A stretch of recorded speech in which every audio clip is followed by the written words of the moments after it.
What if I told you that the materials used to make this volleyball net once drifted through the ocean, strangling sea turtles, trapping fish, and tearing through coral reefs?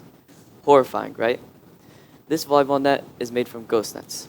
Ghost nets are one of the ocean's deadliest forms of pollution. But what if we could turn that threat into something that brings people together instead of tearing the marine ecosystem apart? Hi, my name is Leonardo, and this is my Quest project.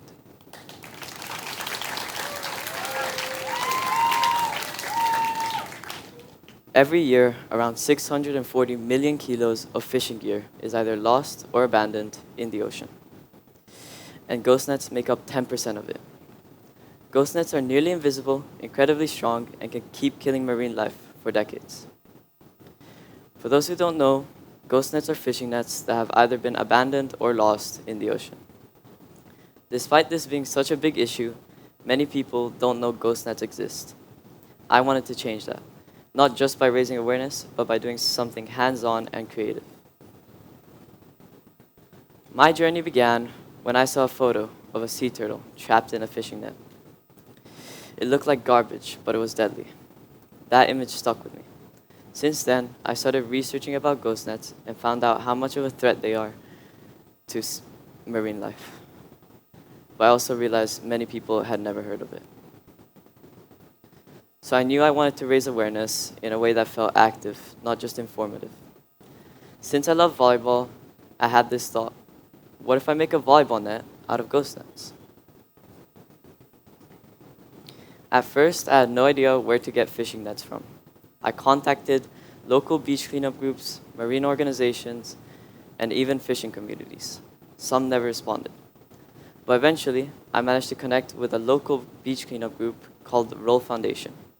They do monthly beach cleanups, and they told me that they found lots of ghost nets and that they could give me some, since it goes to landfill anyway. That was my breakthrough. Oh.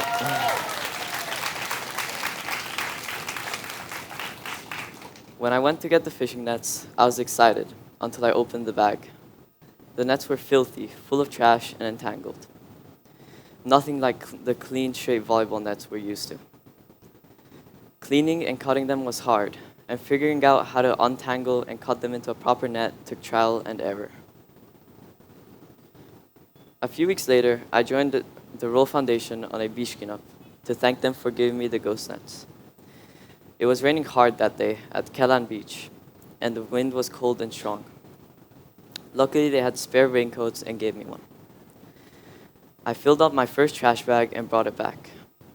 That was when I realized it was a competition to see who could get the most amount of waste, which was determined by weight. I figured out that glass was a pretty good strategy, so I reached into a bush to grab a few I spotted, not realizing it was a thorn bush. So I ended up with some gnarly cuts all over my forearm. But by the end of the beach cleanup, we managed to collect over 200 kilograms of waste within only 1 hour.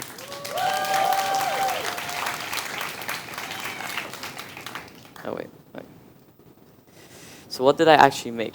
I created a full-sized functional volleyball net out of recovered ghost nets. To make it work like a real net, I had to gather the key components of a volleyball net.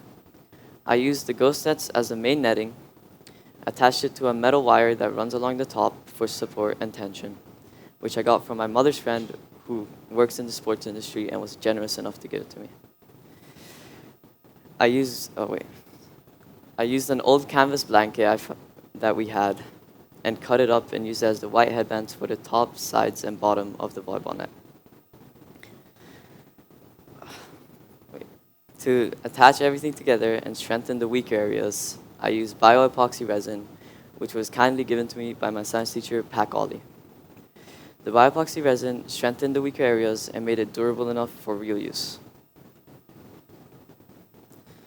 So why does this project even matter? This project matters because ghost nets are silent killers in our oceans, and most people don't even know they exist. By turning them into something that brings people together, like a volleyball net, I proved that even the most harmful waste can be transformed into something good. Oh.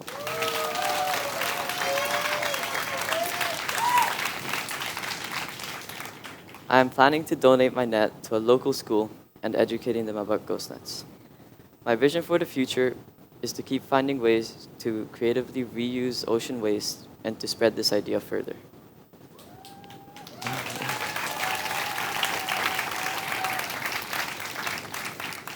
This project started with a photo of a sea turtle trapped in a fishing net and ended with a volleyball net made from the very thing that almost killed it. I hope this inspires you to look at waste differently. I'd like to thank Ibu Angie, Pak Andifa, Pak Oli, and Pak Dan for helping me throughout my whole quest journey. I would also like to thank my mom for helping me with my speech and also helping me with making the volleyball net. And I would also like to thank my friends for helping me with some of my speech and listening to me present it. And finally, thank you all for listening to my quest.